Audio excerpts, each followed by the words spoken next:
Friend वर्षा, आज की इस वीडियो में हम यहाँ पर बात करेंगे बीएड एंट्रेंस एग्जाम के लिए क्वेश्चंस की, जो कि हम 1000 क्वेश्चन सीरीज में यहाँ पर आपसे साथ डिस्कस करेंगे। डेली यहाँ पर हम 25 क्वेश्चंस को डिस्कस करते हैं। तो स्टार्ट करते हैं वीडियो को। वीडियो आपको पसंद आती है तो लाइक कीजिए, फ्रेंड्स के शेयर कीजिए, और किसी भी तरह की कोई भी क्वेरी हो तो जरूर बताइएगा। स्टार्ट करते हैं वीडियो को। आप लोग जब तक आ जाइए, और आपको वीडियो पसंद आती है तो लाइक कीजिएगा, अपने फ्रेंड्स के साथ भी जरूर शेयर कर दीजिएगा, जो भी आपके ग्रुप हैं, ठीक है। देखिए क्वेश्चन स्टार्ट करते हैं। फर्स्ट क्वेश्चन है हमारा, discount on issue of debenture should be shown in. अब जो हम डिवेंचर्स पर डिस्काउंट देते हैं, वो जो हमारा दिखाई देता है वो कहाँ हम शो करेंगे? Asset side of balance sheet, liability side of balance sheet, debit side of the profit and loss account, या फिर credit side of profit and loss account? बताइए। डिवेंचर को इश्यू करने में जो हम डिस्काउंट प्रोवाइड कर रहे हैं डिवेंचर होल्डर्स को, वो हम कहाँ दिखाएंगे? जल्दी आंसर करिए। किसी को कोई आइडिया है इसके बारे में? देखिए, अगर हम बात करें तो ये इसका जो राइट आंसर हो जाएगा वो होगा यहाँ पे option number A, asset side of the balance sheet. अब लेकिन इसको असेट मत समझिएगा, ये हमारा कैपिटल लॉस है, क्योंकि डिस्काउंट हम दे रहे हैं तो ये हमारे लिए लॉस हो गया, क्योंकि डिवेंचर्स हमारे कैपिटल से गए हैं, तो ये हमारे लिए कैपिटल लॉस है। तो इसको हम असेट साइड में फिक्टिशियस एक्सपेंडिचर करके दिखाएंगे, जब तक ये पूरा राइट ऑफ नहीं हो जाता तब तक। तो ऑप्शन अगर आपको यहाँ पर ऑप्शन में ये भी आता है कि अगर हम ये हमारे लिए एक्सपेंडिचर है कि हमारे लिए असेट है, तो कंफ्यूज मत होइएगा, है ये एक्सपेंडिचर, लेकिन असेट साइड में शो करते हैं मिसलेनियस एक्सपेंडिचर करके, और ये हमारा कैपिटल लॉस है। इसको धीरे धीरे करके राइट ऑफ करते, क्योंकि एक बार में राइट ऑफ करेंगे तो आपकी बैलेंस शीट यहाँ पर आपकी फाइनेंशियल पोजीशन जो है वो बहुत गलत बताएगी, जो कि आपके इन्वेस्टर के लिए क्या होगा, यहाँ पर इन्वेस्टर को सही तरह से एक ट्रू पिक्चर नहीं मिल पाएगी, या फिर हम ये कह सकते हैं कि इन्वेस्टर फिर आगे जाके आपकी कंपनी में वो।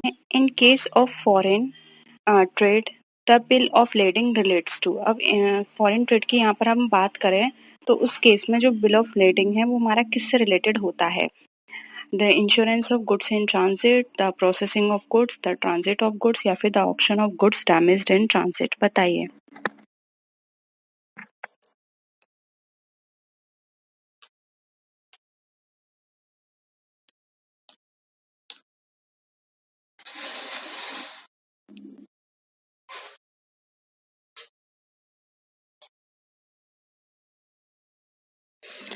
देखिए, यहाँ पर अगर हम बात करें तो इसका सी राइट आंसर हो जाएगा। ट्रांजिट ऑफ गुड्स की रिसीट होती है, जो कि हमारा जो भी शिपिंग कंपनी होती है, ये उसके द्वारा हमें प्रोवाइड की जाती है विदेशी व्यापार में अगर हम माल भेजते हैं तो, यानी कि एक तरह से आपके पास प्रूफ है कि आपने शिपिंग कंपनी से माल भेजा है, ठीक है।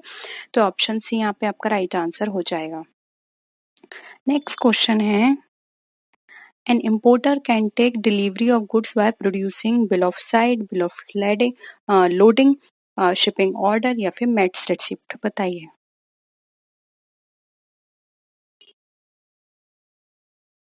एक इंपोर्टर डिलीवरी कर सकता है, ले सकता है, प्रोड्यूसिंग कौन सा बिल होगा वो?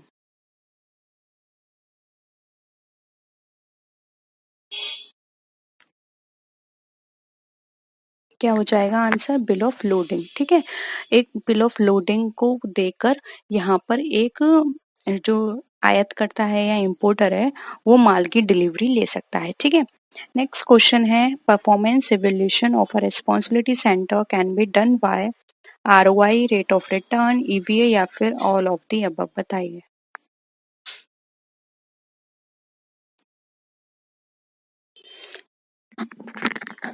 क्या होगा इसका आंसर यहाँ पर?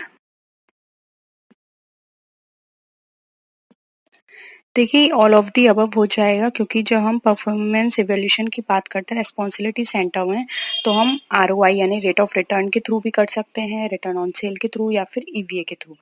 और अगर आपको ईवीए नहीं पता है तो देखिए, ईवीए की फुल फॉर्म होती है इकोनॉमिक वैल्यू एडेड। ये एक इंक्रीमेंट डिफरेंस बताता है आपका रेट ऑफ रिटर्न और जो कंपनी की कॉस्ट ऑफ कैपिटल होती है। उन दोनों के बीच का जो भी इंक्रीमेंटल होता है वो हमारा इकोनॉमिक वैल्यू एडेड कहलाता है, ठीक है। तो इन तीनों से ही आप अपने रिस्पॉन्सिबिलिटी सेंटर की परफॉर्मेंस को इवैल्यूएट कर सकते हैं। ऑप्शन डी यहाँ पे करेक्ट है। नेक्स्ट क्वेश्चन है सोशल बैलेंस शीट शोज। अब जो सोशल बैलेंस शीट है वो क्या शो करती है? Social cost, social revenues, value of employees of the organisation या फिर ऑल ऑफ द अबव, बताइए।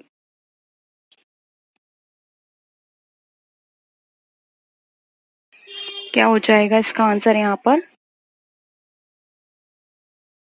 सोशल बैलेंस शीट से कोई आपको पता है क्या होती है? कभी सुना है आपने इसके बारे में सोशल बैलेंस शीट, या कहीं पढ़ा होगा?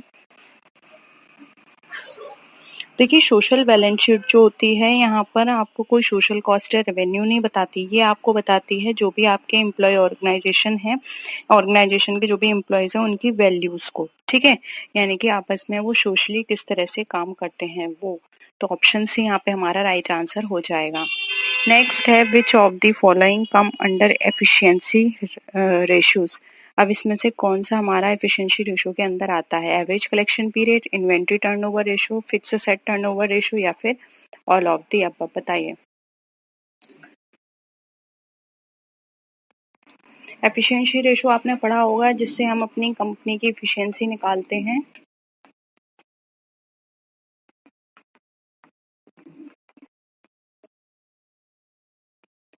देखिए यहाँ पर इसका आंसर हो जाएगा डी, क्योंकि एफिशिएंसी का मतलब होता है हमारी कंपनी कितने टाइम पीरियड में हम कितना अर्न कर रहे हैं, कितनी प्रोडक्टिविटी निकल कर आ रही है, ये सब चीज़ें हमारी एफिशिएंसी हमें बताती है। तो देखिए average collection period, inventory turnover and fixed, ये सारे इसके अंदर इंक्लूड है। फिक्स्ड टर्नओवर रेशियो से हमारी असेट्स की हमारी एफिशिएंसी पता चलती है। इन्वेंट्री से हमारी इन्वेंट्री का पता चलता है कि इन्वेंट्री का हमारा साइकिल क्या है, कितनी इन्वेंट्री हमें चाहिए कितने टाइम पीरियड के लिए।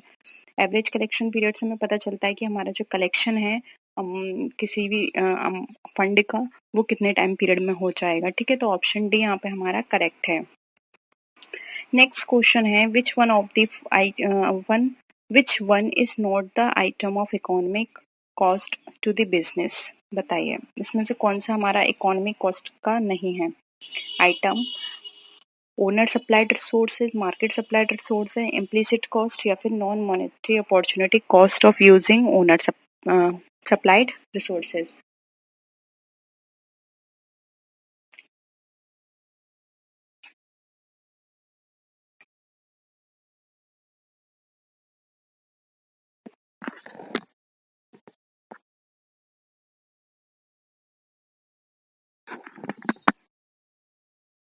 देखिए इम्प्लिसिट कॉस्ट बिजनेस से कंसर्न है क्योंकि ये बिजनेस की इंटरनली कॉस्ट बताती है, ठीक है। और नॉन मॉनेटरी अपॉर्चुनिटी कॉस्ट ये भी बिजनेस से कंसर्न है, ये भी बिजनेस से कंसर्न है। सिर्फ मार्केट सप्लाइड ऐसी है जो कि बिजनेस से कंसर्न नहीं है, ठीक है। सॉरी, बिजनेस से कंसर्न है, ठीक है। तो यहाँ पे हमसे नॉट पूछा गया है तो इकोनॉमिक कॉस्ट जो है वो हमारी इससे कंसर्न नहीं होती है।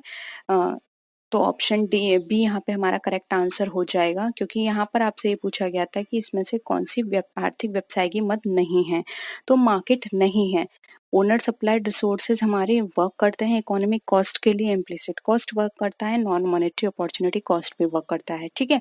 लेकिन यहाँ पे मार्केट सप्लाइड रिसोर्सेज हमारा इकोनॉमिक कॉस्ट से यहाँ पे रिलेटेड नहीं है, तो इसलिए ऑप्शन बी हमारा करेक्ट हो जाएगा। नेक्स्ट है demand must have the elements. अब डिमांड में कौन कौन से एलिमेंट्स होने चाहिए?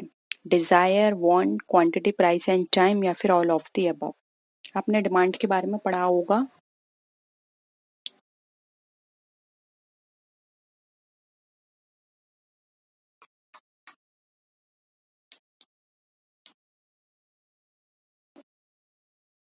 देखिए अगर हम डिमांड की बात करते हैं तो डिमांड में ये सारे ही एलिमेंट होने चाहिए। एक क्वांटिटी होनी चाहिए पर्टिकुलर डिमांड के अंदर कि हमें कितनी क्वांटिटी में परचेस करना है।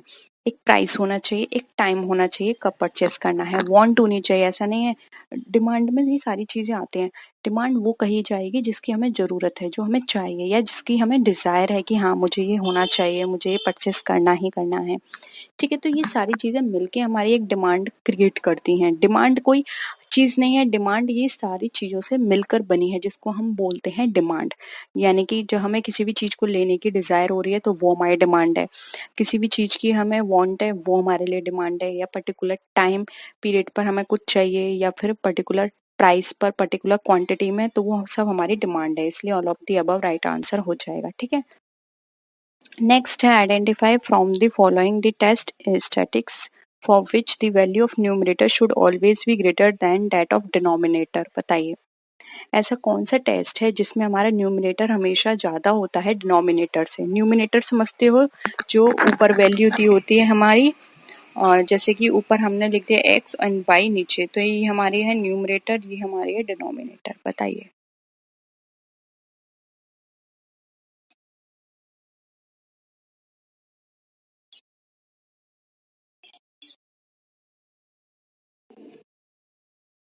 बताइए क्या होगा आंसर, क्या लगता है इसका आपको।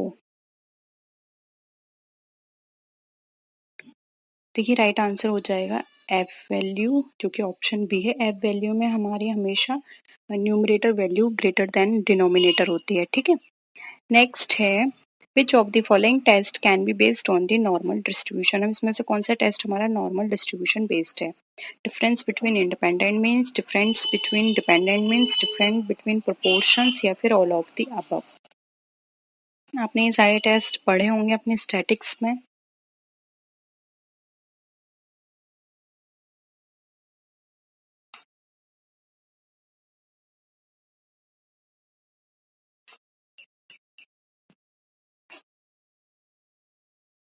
देखिए यहाँ पर हम बात करें नॉर्मल डिस्ट्रीब्यूशन की, तो नॉर्मल डिस्ट्रीब्यूशन का कर्व कैसा होता है आपने देखा होगा, वेल शेप कुछ इस तरह से बनता है।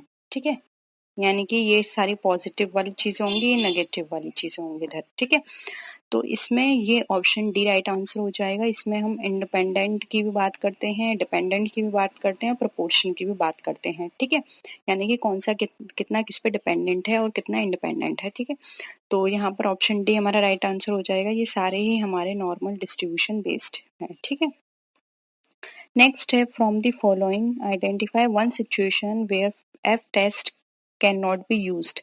यानी कि हमें यहाँ पर बतानी है, इसमें आइडेंटिफाई करनी है एक सिचुएशन जिसमें एफ टेस्ट हमारा यूज नहीं होता।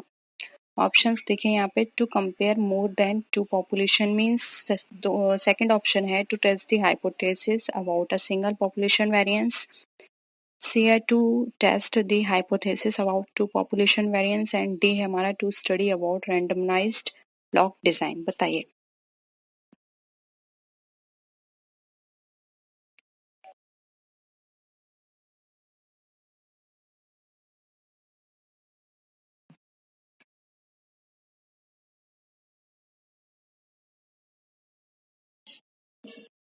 क्या हो जाएगा।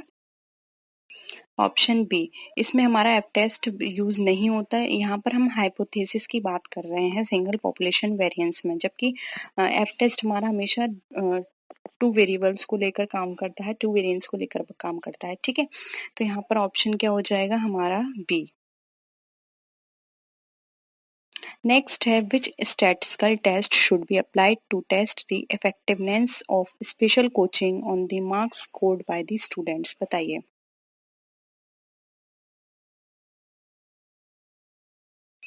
Pair T test, chi square test, Z test, या एफ टेस्ट।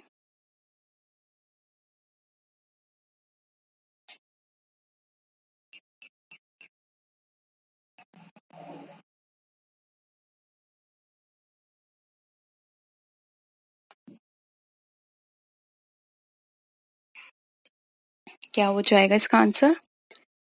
देखिए special question on marks scored की बात की जा रही है यहाँ पे, तो यहाँ पर जो ऑप्शन होगा वो हमारा ऑप्शन ए राइट आंसर होगा, पेयर टी टेस्ट। यहाँ पर जो इफेक्टिव रिजल्ट हमें प्रोवाइड करेगा वो पेयर टी टेस्ट होगा। टी टेस्ट के थ्रू हम इसको अपने एनालाइज कर सकते हैं। ठीक है, नेक्स्ट है which among the following is the most popular approach for accomplishing the results. Options हैं management by exception, reward system, management by objectives, या फिर मेंटोर सिस्टम। क्या होगा।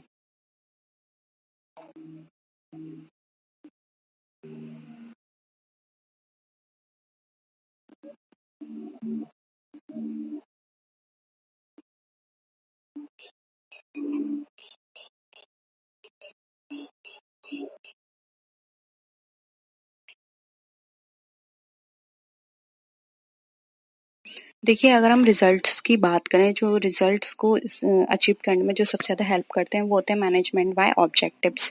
इसमें क्या होते हैं, इंडिविजुअल ऑब्जेक्टिव्स को हमारे जो भी ऑर्गेनाइज़ेशन के ऑब्जेक्टिव्स हैं, उससे मर्ज कर दिया जाता है, जिससे कि उनके ऑब्जेक्टिव्स के साथ-साथ कंपनी के ऑब्जेक्ट्स भी ईज़िली अचीव हो पाएँ, ठीक है? इसलिए यहाँ पे ऑप्शन सी हमारा राइट आंसर हो जाएगा।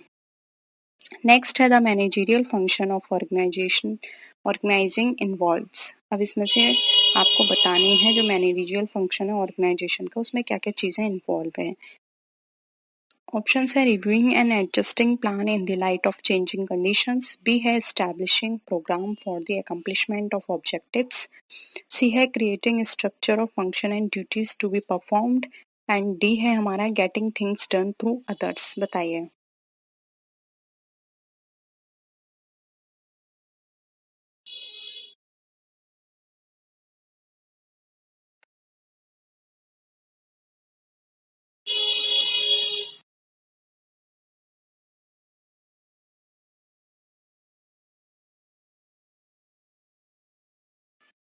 क्या हो जाएगा? देखिए, यहाँ पे ऑर्गेनाइजेशन के मैनेजरियल फंक्शन की बात की है, तो इसमें हम क्या करेंगे, स्ट्रक्चर को बनाएँगे, जिससे कि हम वहाँ पे ईज़िली अपनी ड्यूटीज़ को परफ़ॉर्म कर पाएँ, ठीक है? तो यहाँ पे creating structures of function and duties to be performed हमारा राइट आंसर हो जाएगा। ये हमारे ऑर्गेनाइजेशन का जो मैनेजरियल फंक्शन है, उसमें ये इंक्लूड होगा, ठीक है? नेक्स्ट है a leader who identifies what subordinate need to do to achieve objectives, clarify organizational roles and tasks, set up an organizational structure, reward performance and provide for the social needs of their followers is। यानी कि आपको एक ऐसा leader बताना है जो आपके जो भी ऑब्जेक्टिव्स हैं उसको प्राप्त करने के लिए आप जो भी सबॉर्डिनेट्स हैं उनको क्या करना चाहिए ये सब बताता है।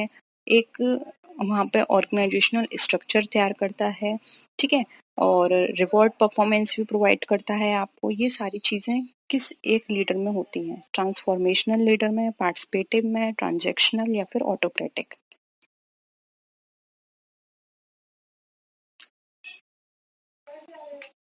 बताइए क्या होगा आंसर?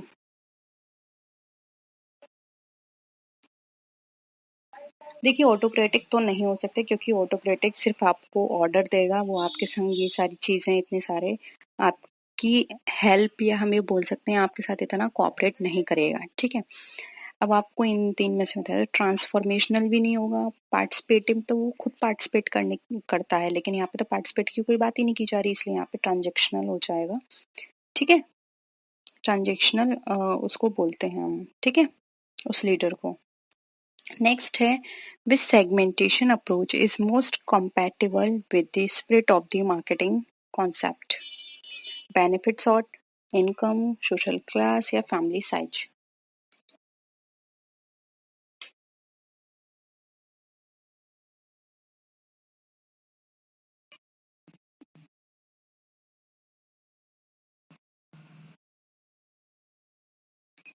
आपको वो सेगमेंटेशन की अप्रोच बतानी है जहाँ पर हमारा जो मार्केटिंग कॉन्सेप्ट है वो वहाँ पे स्प्लिट हो जाता है।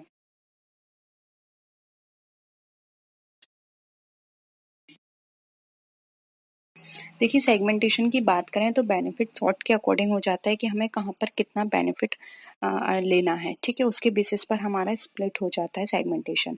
तो ऑप्शन ए यहाँ पे हमारा राइट आंसर हो जाएगा।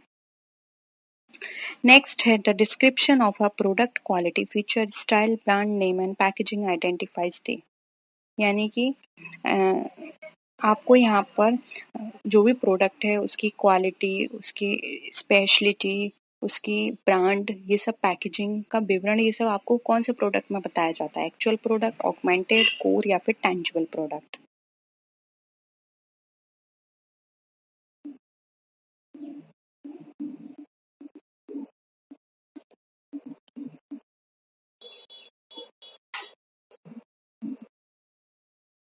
क्या हो जाएगा? देखिए ये सारी चीज़ें तो नॉर्मल हैं, हम किसी क्वालिटी की, फीचर की, स्टाइल, ब्रांड की बात कर रहे हैं तो ये स्टाइल कॉमन प्रोडक्ट की बात है ये तो। तो यहाँ पे एक्चुअल प्रोडक्ट हमारा राइट आंसर हो जाएगा। ऑगमेंटेड, कोर, टेंजिबल ये आपको पता होगा। नहीं पता है तो बता दीजिएगा, हम लोग इवनिंग की क्लास में इस क्वेश्चन को डिस्कस कर लेंगे, ठीक है।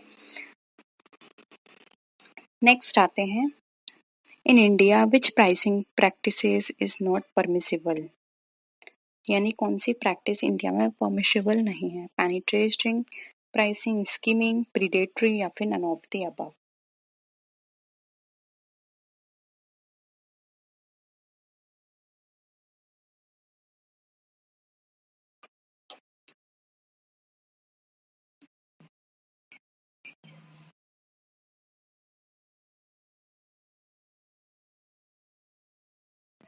क्या कहेंगे आप इसको? सी, प्रीडेटरी प्राइसिंग जो है वो इंडिया में नहीं है, ठीक है। नेक्स्ट है, which form of retail outlet has the highest operating cost, supermarket, consumer cooperative store, department store या फिर रिटेल चेन स्टोर।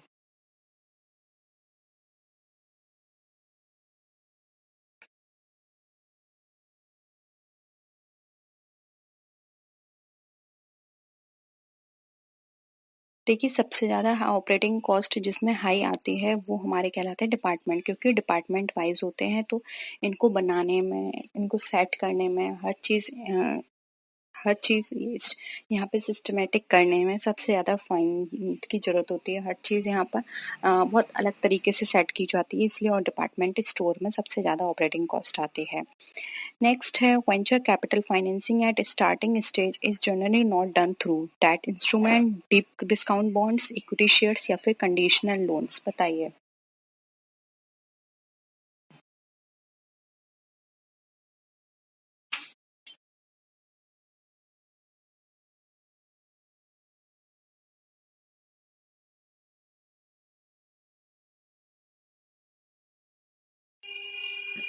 देखिए, स्टार्टिंग एज की बात करें तो स्टार्टिंग एज में ये डीप डिस्काउंट बॉन्ड्स प्रोवाइड नहीं करते हैं, ठीक है। इसलिए ऑप्शन यहाँ पर जो हो जाएगा वो क्या होगा हमारा, option B, deep discount bonds, ठीक है। नेक्स्ट है, the degree to which the returns of the two securities change together is reflected by correlation, leverage, covariance या बीटा।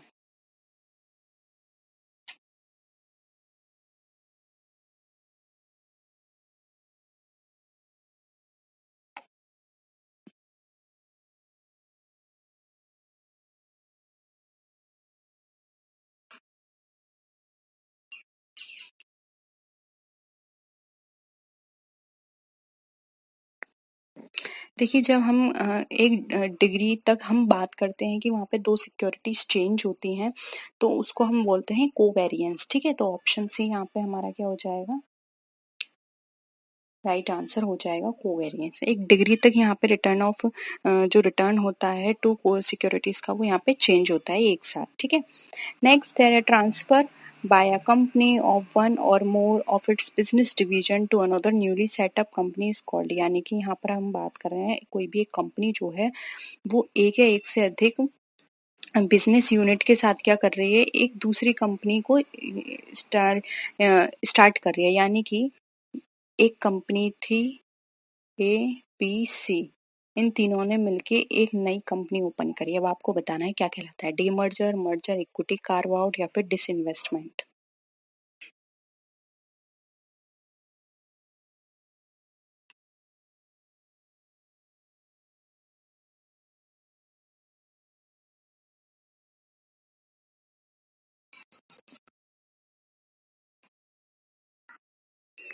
देखिए, राइट आंसर हो जाएगा ए, डीमर्जर, क्योंकि यहाँ पे एक और एक से अधिक कंपनी की बात की जा रही है। मर्जर में सिर्फ 2 कंपनियां मर्ज होती हैं एक साथ, ठीक है। तो यहाँ पर ज़्यादा की बात की जा रही है तो उसे हम बोल देते हैं डीमर्जर। ऑप्शन ए करेक्ट है। नेक्स्ट है, which of the following principle serve as a warning to organisation not to take the selection and promotion process, promotion principle, Drucker principle, validity principle या प्रेटा प्रिंसिपल। बताइए।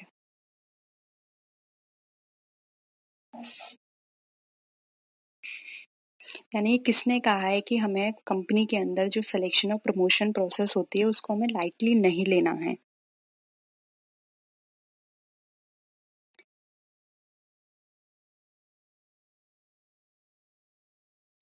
क्या हो जाएगा? D right answer. Peter ने कहा था कि ये जो हमारा सिलेक्शन होता है कंपनी के अंदर एम्प्लॉयज़ का और जो प्रमोशन होता है इसको हमें लाइटली नहीं लेना चाहिए, क्योंकि प्रमोशन से ही हमारी पूरी सेलिंग इफेक्ट होती है। अगर हम सेल्स इफेक्ट होती है, अगर हम प्रमोशन अच्छे से नहीं करेंगे तो हमारी सेल इतनी नहीं हो पाई। तो हमें सबसे ज़्यादा फोकस अपना सिलेक्शन पर और प्रमोशन पर करना चाहिए, ठीक है। नेक्स्ट है technique of transaction analysis was developed by Elton Mayo, Peter Drucker, Eric Berne या फिर एडम स्मिथ।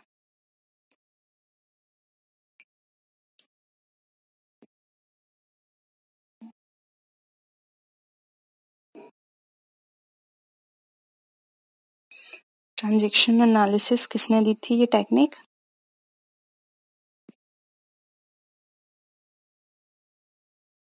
देखिए ये टेक्निक दी गई थी एरिक बर्न के द्वारा। तो ऑप्शन सी यहाँ पे क्या हो जाएगा, हमारा राइट आंसर हो जाएगा। ट्रांजैक्शनल एनालिसिस हमारे एरिक बर्न द्वारा दी गई है। नेक्स्ट क्वेश्चन है which one of the following method is not a demand forecasting method of human resource planning? Managerial judgement, managerial grid, work study technique या फिर स्टैटिस्टिकल टेक्निक, बताइए कौन सा मेथड है जो कि हमारा डिमांड फोरकास्टिंग मेथड जो ह्यूमन रिसोर्स प्लानिंग है उसमें नहीं होता।